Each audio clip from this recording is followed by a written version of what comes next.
Right, back here on the Newsfeed PM. Thanks for staying on. The interviews for the country's top anti-crime and anti-corruption job, the National Director of Public Prosecution, will be held on the 8th to the 10th of December 2025. 6 people have been shortlisted for the post, which becomes vacant when Shamila Batohi retires in January. Among them are investigating Directorate against corruption head Andrea Johnson, her predecessor Hermione Cronje, and the former NDPP Menzi Simelane.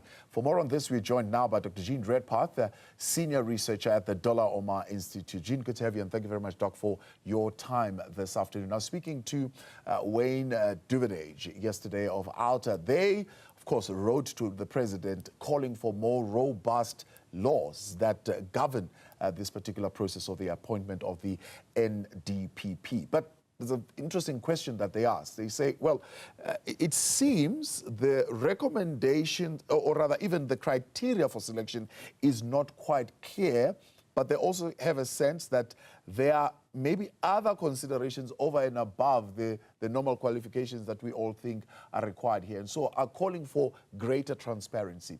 And they even suggest what you, the Dullah Omar Institute, would have suggested as something that the president need to consider. What is your feeling on how this process has been conducted? Well, thanks for the question, Thabo. There are a number of serious concerns around the process thus far. First of all, in the advertisement that went out, there was mention of a requirement for 10 years of national executive experience. Now, the job of the National Director of Public Prosecutions is very much a legal job.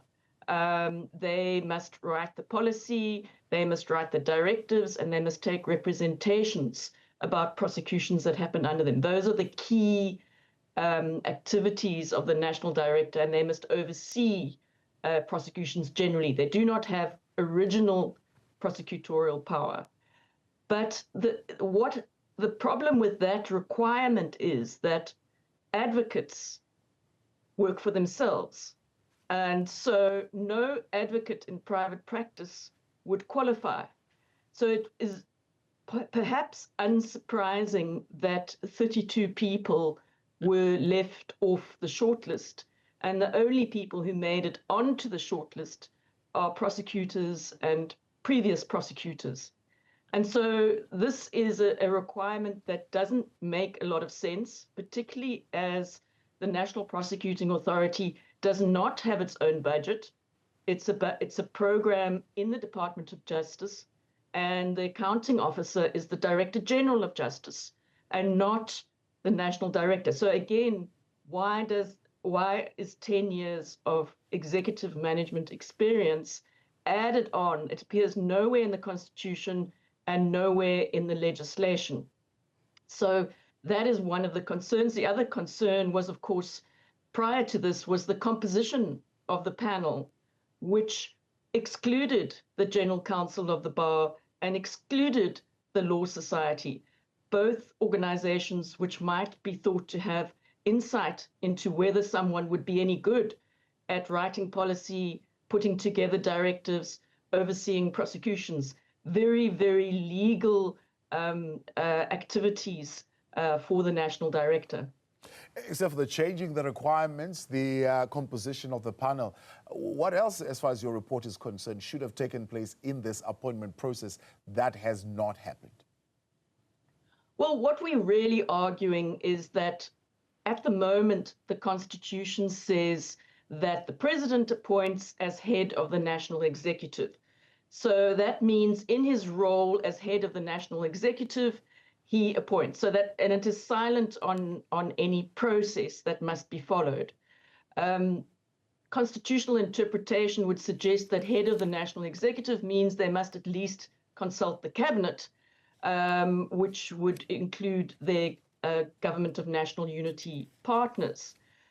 It's unclear whether that is going to happen, but our report was really calling for legislation to govern this process so that it is much more transparent, so that the composition of the panel that would review candidates doesn't change according to the flavor of the day that the president wants, and that the requirements for appointment make more sense.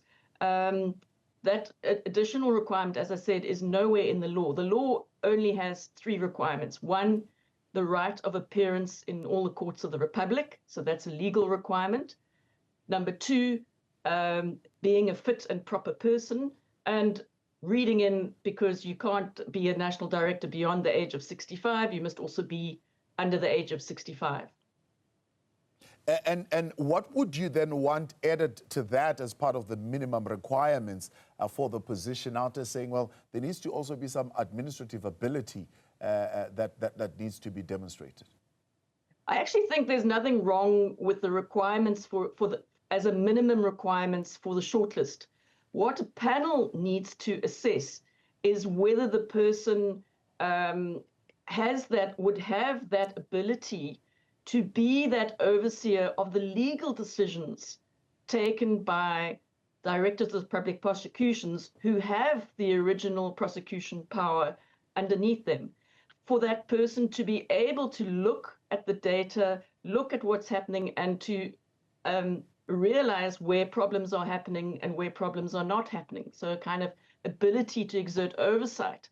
And also the ability to really develop comprehensive policy and directives, which we have not seen in the National Prosecuting Authority. The policy is short, very, very brief. The directives are, for one thing, treated as confidential, not in the public domain, and are very disturbing in some respects. So what we would want is for the new national director to thoroughly overhaul the policy and directives and provide a lot of guidance to our prosecutors. If you look at the websites of many other countries, their directors of prosecutions, they have all the detailed guidance. If it's a money laundering case, this is what you do, this is how you charge, and that is actually what we need.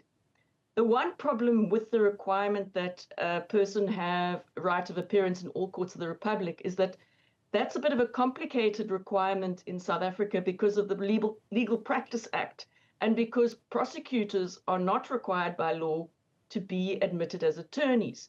So at least one of the candidates who was a former prosecutor in the NDPP, in the National Prosecuting Authority, does not currently have the status to appear in the courts. She did have when she was a prosecutor, but currently, if you go and look on the register maintained by the Legal Practice Council, the name does not appear. And this is a result of the Act that read together with the Legal Practice Act. And this is also something we would like to see changed for the prosecuting authorities, for prosecutors to become professionals, to be treated as part of the profession, and for associated requirements for that, which is for both being an advocate and an attorney. There's a 2-year period of internship where you actually learn. For prosecutors, there is nothing like that. And if they are not prosecuting anymore, if they leave the service and they weren't admitted formally as an attorney or as an advocate in that other process, they lose their status to appear in the courts of the Republic. The call is for transparency, and I suppose in this particular instance, I don't know if you might be able to tell, but we on our end can be able to tell whether or not there were candidates in the 32 that fell out that would have had that ability of oversight, that ability of coming up with policy and directives. Yes, so I was amazed that 32 people would be prepared to take on this job. But I strongly suspect that these might be legal people who did not meet that requirement of 10 years of executive management experience. As I said before, anyone who has practiced as an advocate in the Bar Advocates Act for themselves, they don't work in companies. They would not be able to claim executive management experience. So by inserting that requirement in the advert, you basically exclude the entire profession of advocates. And so I would be very interested to see, and I think transparency requires it, who were the 32 people? Given that this is such a strongly legal position, and the national director really has to be strong on the legal front and be on top of things legally. You also questioned the composition of the panel. I mean, however, be it an interim measure, it does hold some sentiment of what the Zondo Commission would have certainly suggested. The call is involve more civil society as being part of the panel. What's your feeling on that? Yes, so I think, you know, any kind of panel is better than no panel. So when President Ramaphosa appointed Shamila Batohi and underwent a process like this, we were all very pleased and happy that some sort of transparency and some sort of process was followed. Now, with this round, there has been some degree of stepping back. There are more members on the panel who are direct government appointments and would be expected to be more government focused.